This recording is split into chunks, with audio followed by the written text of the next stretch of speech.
Welcome back guys to another Uzbekistan vlog with the Time Zone Junkies.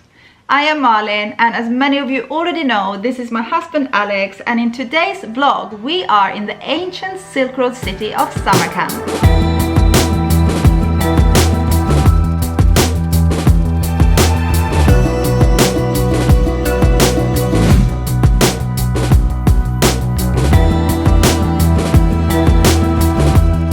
When we were in Samarkand back in May, June earlier this year, I had just recovered from a really bad flu that I had for 2 weeks, which I caught in India. And I wasn't at all in the mood. I was a bit grumpy, I was feeling really weak, and I wasn't at all up for vlogging. Because of this, we spent 1 week in Samarkand just relaxing, recovering, hanging out with other travellers, but we did manage to get some footage and we're going to show you that in this vlog. Today we are in Samarkand, the oldest city in Central Asia, and back in the day this city was a very important trade hub on the Silk Road. Samarkand is one of the top places to visit in Uzbekistan, and one of the reasons for this is a very famous and once very important square, the Registan. Now the Registan actually means city of sand, and considering Samarkand's location in the middle of a desert, it makes sense. And although it can get pretty busy at some times during the day, you'll be amazed when you enter the square and see the 3 huge madrasas. Behind me is Registan. If you've ever seen any postcards or pictures of Uzbekistan, this is for sure what you've seen. It was the heart of the ancient city, and it's definitely a place you must come and see when you're in Samarkand.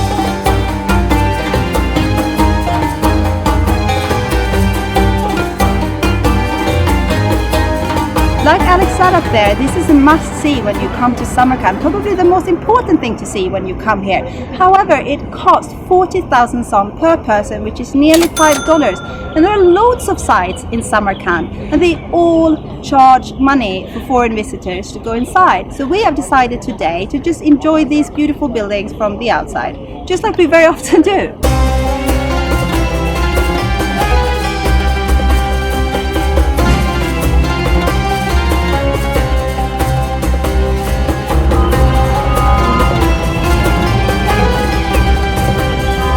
Something important to remember, guys, is that actually these buildings, these mosques, madrasas, were in quite a bad state up until the time when the Soviet Union came into power, and they actually restored them, and they fully restored them. If you see any old pictures of them, they're hardly recognizable. They've done an amazing job restoring them. Maybe a little bit too much, because actually it takes away that kind of charm and the history and that historical feeling from it, but to look at them, it's just incredible. They're really, really big, majestic, and the scale of them is just enormous. One day we actually managed to walk onto the square without paying the 40,000 som entrance fee, because there was no one operating in the little booth on the side of the square.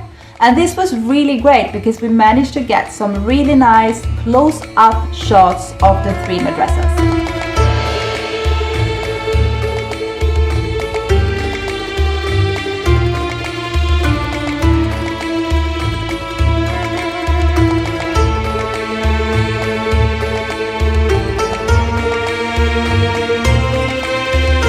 Unfortunately, we didn't make it inside any of the 3 beautiful madrasas before a guard spotted us. He saw that we didn't have any wristbands on, which obviously means that we hadn't paid the 40,000 som that it cost to go in, and we didn't belong to any of the big tour groups that were on the site.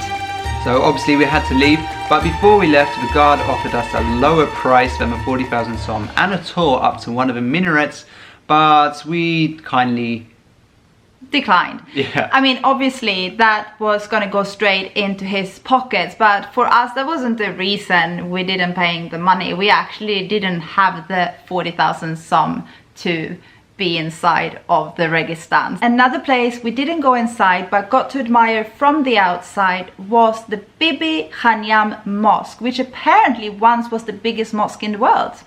Although we didn't go inside, we really loved it, and we really liked it because it was a little bit rough around the edges compared to the other mosques, madrasas and caravanserais that you see around Uzbekistan that have been really renovated to the max, I would say. This one was a little bit different. It felt like you could feel the history. Yes, but there's also a reason to why this mosque is a little bit rough around the edges.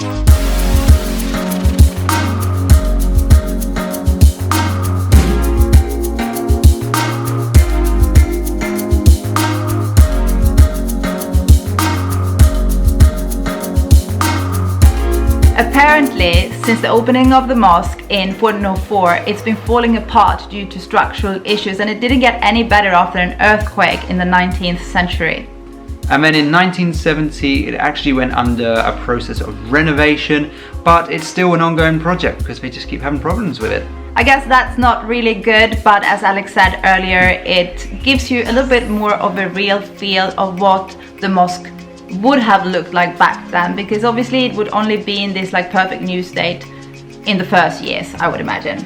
Another must visit in Samarkand is Shah-i-Zinda necropolis. Now what's a necropolis? Well, it's a place where famous people or royalty, not you Marlon, sorry you're not dead yet, but maybe you'll end up there. People with lots of money end up there, and there's usually a graveyard or a cemetery with really nice buildings. And for me at least, it was one of the prettiest places in Samarkand, and believe it or not, you can actually enter for free.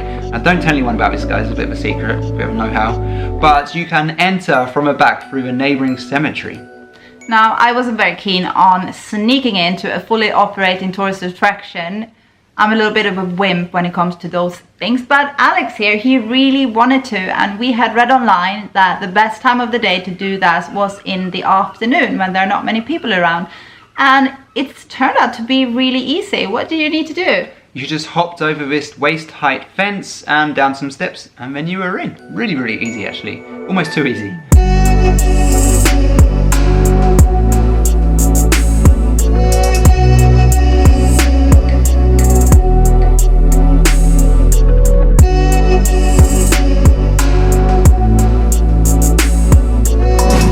Now what makes Shah-i-Zinda such a special place? Well, it's the deep turquoise tiles that cover all the mausoleums in the area. It's really, really incredible. You have stunning Islamic symmetrical architecture going on. He's really into that. Yeah, and it's also home to many of the rulers or past rulers of Samarkand. If you don't feel comfortable jumping the fence like I did, then the admission fee is actually quite low. It's only 10,000 som per person, which is just over $1, and really it's a bargain. These are only a few of the things that you can do when you're in Samarkand. There's so much to do there. It's a city full of history, full of incredible monuments, and if I had been feeling better when we were there, and if we had been on a better budget, I'm sure that we would have visited many more places and gone inside many of them as well.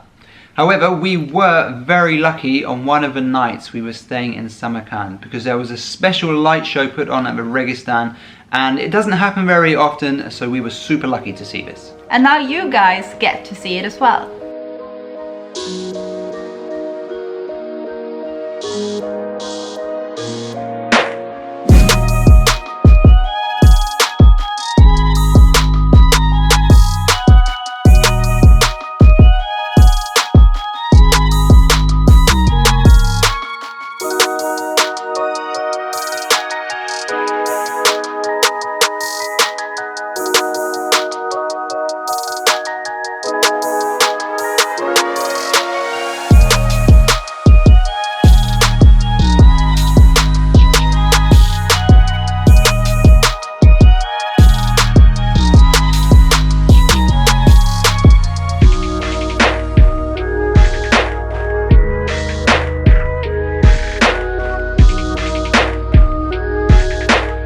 So this is the end of this Samarkand vlog, guys. In the next vlog, where are we going? We're going to be hitchhiking towards the border of Kyrgyzstan, and we're going to take you guys with us. And if you want to do that, why not subscribe, hit the notification bell button so you don't miss that video and more videos after that. And also, what should they do? Give us a like, that's right guys, and drop us a comment.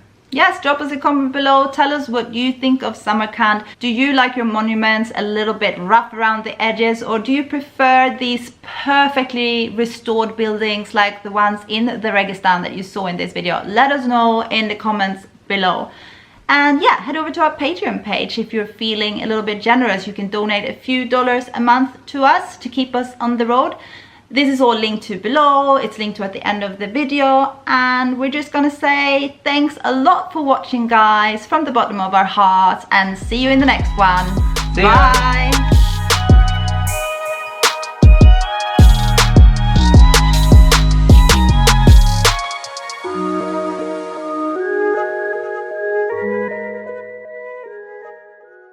Another place that we didn't visit Another place that we didn't go inside but got to admire from the outside was, no, I don't know what to say.